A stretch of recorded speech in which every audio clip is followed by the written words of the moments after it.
G'day guys and welcome to another one of my Digimon ReArise videos. This video is intended as a guide to the new EX system that has just dropped in the latest update on the JP side.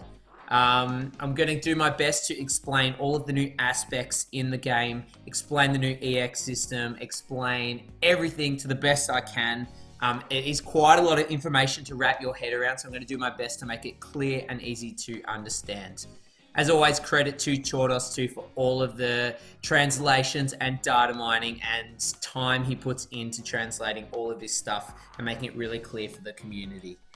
So, the new EX system. There's been a ton of new stuff that dropped with this update. So there's currently 3 EX Digimon in the game. They are a new type of Digimon. First thing is they have a brand new personality, or their personality is enhanced. So the War Greymon is a super brave type. Regular red Digimon are brave types. This guy is a super brave. The Metal Garurumon is a super calm type, and the Gaiamon is a super deft type. On top of this, they've enhanced the personality system. There is now a type effectiveness sort of flow chart. So brave beats deft, deft beats calm, and calm beats brave. Or you can think of it as red beats purple, purple beats blue, and blue beats red, like a rock, paper, scissors type of thing. If your personality, regular or super, is the advantageous personality, you will do 1.25 times damage, and you will receive 0.6 times damage from that type. So a red type attacking a purple type will do 1.25 damage and receive 0.6 damage, or 0.6 times damage from purple. On top of that, yellow and green types, so tenacious and devoted types, always do super effective damage to each other. They will take neutral damage from any other types. You'll also see some new text when you're playing the game. If you are doing an effective hit, the text will be red on your damage numbers. If it's ineffective, it will be blue. That's at 0.6 times damage. If it's neutral damage, it will be white, and fixed damage is now yellow. So fixed damage like Beelzemon X sort of skill will be yellow when it's fixed damage. This is important because it kind of ties into the super personalities as well. So as I said before, there is 3 super personality type Digimon in the game. These are unique Digimon. You can't turn your old Digimon at this stage into super personalities. These are different Digimon. But there is a use, which I'll get to a little bit later, with the inheritance system for your old red War Greymon and your blue Metal Garurumon and your purple Gaiamon, like the OG Megas that were in the game. First of all, let's talk about these guys. So they are super personalities. The first thing you'll notice is they have a really cool aura around them. And that aura can get more prominent as you upgrade these Digimon. Their base skill level is 12. So a normal Digimon, you can get them up to skill level 10. These Digimon, their base skill level is 12. So more skill shards, but they'll also be doing more damage and have increased effects from their skill level. This skill level can also be increased all the way up to 15 through the awakening system, which I'll touch on a little bit later. As you can also see here, these Digimon have a third skill called an EX skill. EX skills always pierce evasion and damage limiters, but they have a really high cooldown. As you can see, this one has a 999 cooldown. It is affected by cooldown reduction, which is useful, but you won't be able to spam them as much as the other 2 skills. It's kind of like a once-off hard-hitting skill or super high utility skill you need to use at the right time.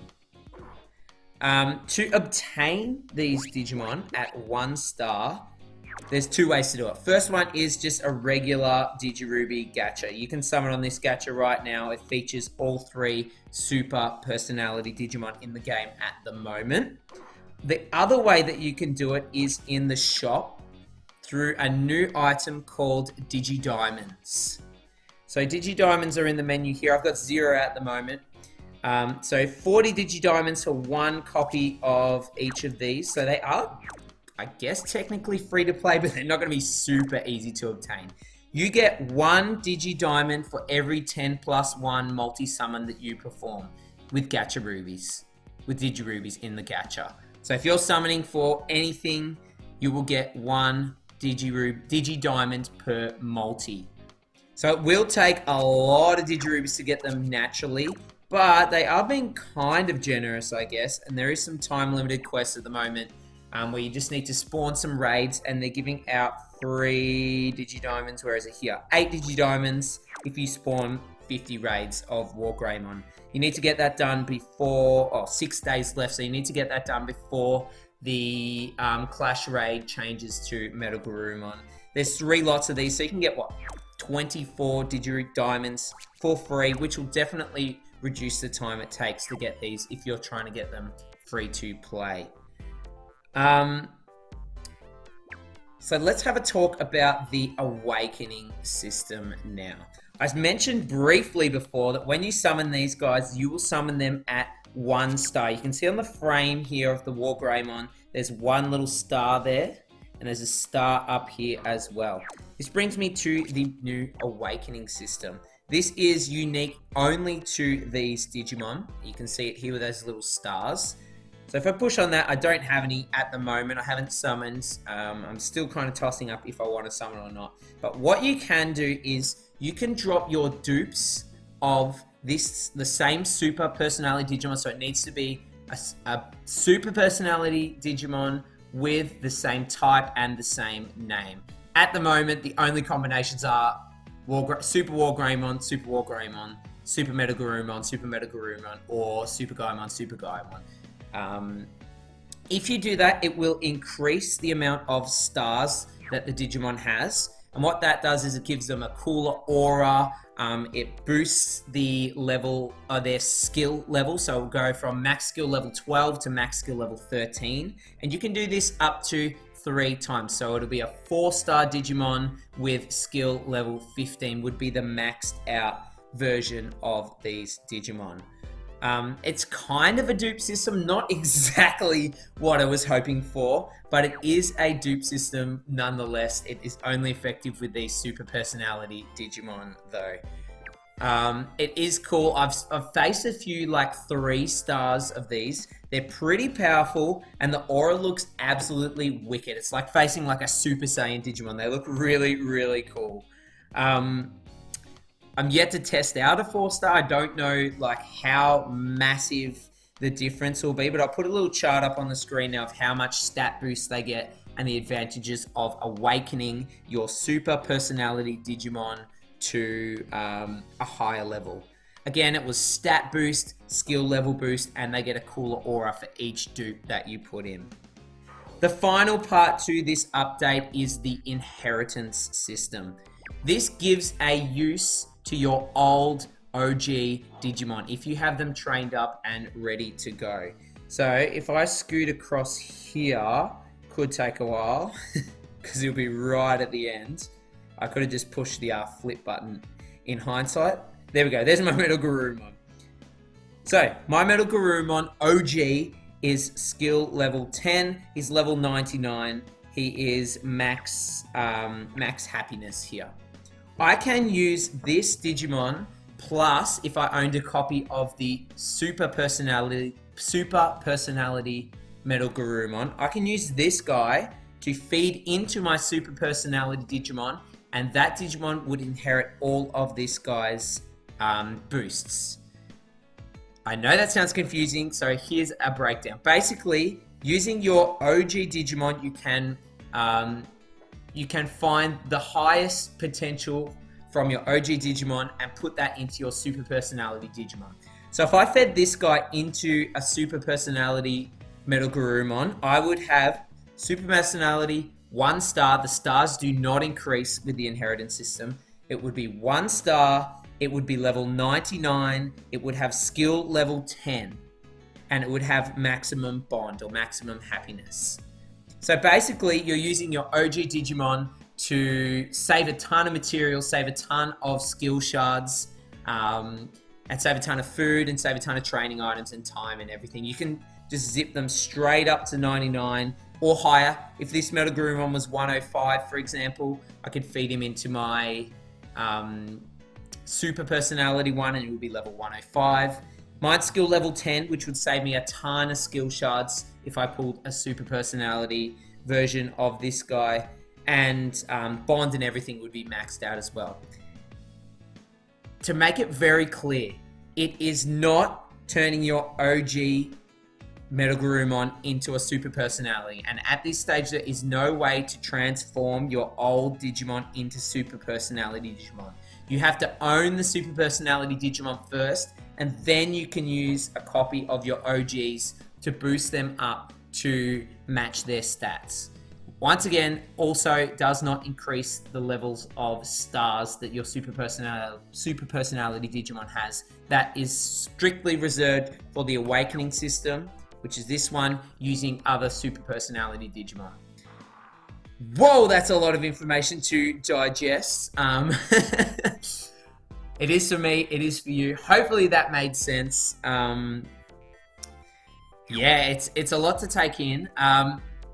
I'll quickly pop up what the super personality Digimon do, so you can have a quick look at how they perform and everything like that. So the super personality, super brave War Greymon. His passive skill is protect all allies from sleep for 7 turns, minus 20% to power damage resistance. That is so low and weird. And 1 stack of damage limiter for 1,000. His EX skill is 1800% damage to 2 enemies, 60% to brave or super brave allies power with a 999 cooldown. Doesn't increase with skill level either. And his main skill is 30% to a single target. That is huge. Shortens 10 turn buff and gives himself 1 stack of damage limiter. His sub skill is 510 all enemies and minus block rate. So as you can see, this guy's kit is not blowing me away. I don't know what they were thinking. Minus 20% to power damage resistance. That is so low. 1 stack of damage limiter, not fantastic. His saving grace, I guess, is this EX skill. 1800 is huge, and that, remember, that pierces, evasion, and damage limiters as well. A main skill with 2300, 10 turn debuff, which is the first of that kind, and a stack of damage limiters is pretty good as well. I would say that the War Greymon is kind of reserved for Clash Battle. The Metal Garurumon EX, the Super Calm Metal Garurumon. His passive skill is minus 20% to enemies' tech damage resistance. Again, rubbish. Plus 50% to crit rate to calm and super calm allies and 2 stacks of evasion. So at least his passive has some saving grace. EX skill, 2 enemies, 1800% at max level and 60% to all calm and super calm allies tech. His main skill is 2 enemies, triple crit multiplier at 615% and bypasses damage limiters. And his sub skill is 3 enemies, 790%, which isn't too bad, and 70% a chance to apply darkness. So this guy is definitely more PvP viable, especially if you're running a calm team than the War Greymon X. Don't mind him actually. Crit rate's good, evasion is good, and that EX skill again is going to hit really, really hard. Finally, the super purple Gaimon. His passive skill is minus 30% to enemies' defense, tech, and power. Again, 30% is so low. They've held back a lot on these passive skills. I think that's to counteract how powerful their EX skills are. So this guy's EX skill, 1800 to 2 enemies, and gives all purple and super purple allies crit nullification for 5 turns. It's really interesting that you can reapply your crit nullification. His main skill is 603% damage to random enemies 2 times, 2 enemies at a time, so multi-hit skills. Shortens buffs by 3 turns, so if it hits them twice, that would be a 6-turn debuff. 30% chance to burn on each hit. His sub skill is 2130 to a single enemy, really high. Cancel and pierce evasion, so single target evasion removal as well. Again, this guy has a little bit of PvP viability. He does have speed plugins, which make him a good speed slave as well. If I was going to rank these, I'd say the Metagarurumon is the best, then Gaimon, and finally the Walkeraymon would probably be third. Strictly speaking PvP, probably this guy is the best in Clash Battle, however. Oh, I'm really torn if I want to summon for these guys just for scientific purposes. But I think I'm going to hold off, try and obtain at least the Metagarurumon free to play, test him out, and if I'm loving him, I might summon a bit more, try and get a few dupes, and see how we go from there. Oh my goodness, that was a lot of information to take in. Hopefully it made sense. Please leave any questions you have down below or anything that I may have forgotten. I've truly tried to cover everything, but little bits of information can always slip through the cracks. Also, let me know how you or have you summoned for super personality Digimon that are currently in the game, and let me know how they're performing at either 1, 2, 3, or 4 stars. That would be great to hear. Thanks for watching, guys, and I'll see you in the next one. Bye!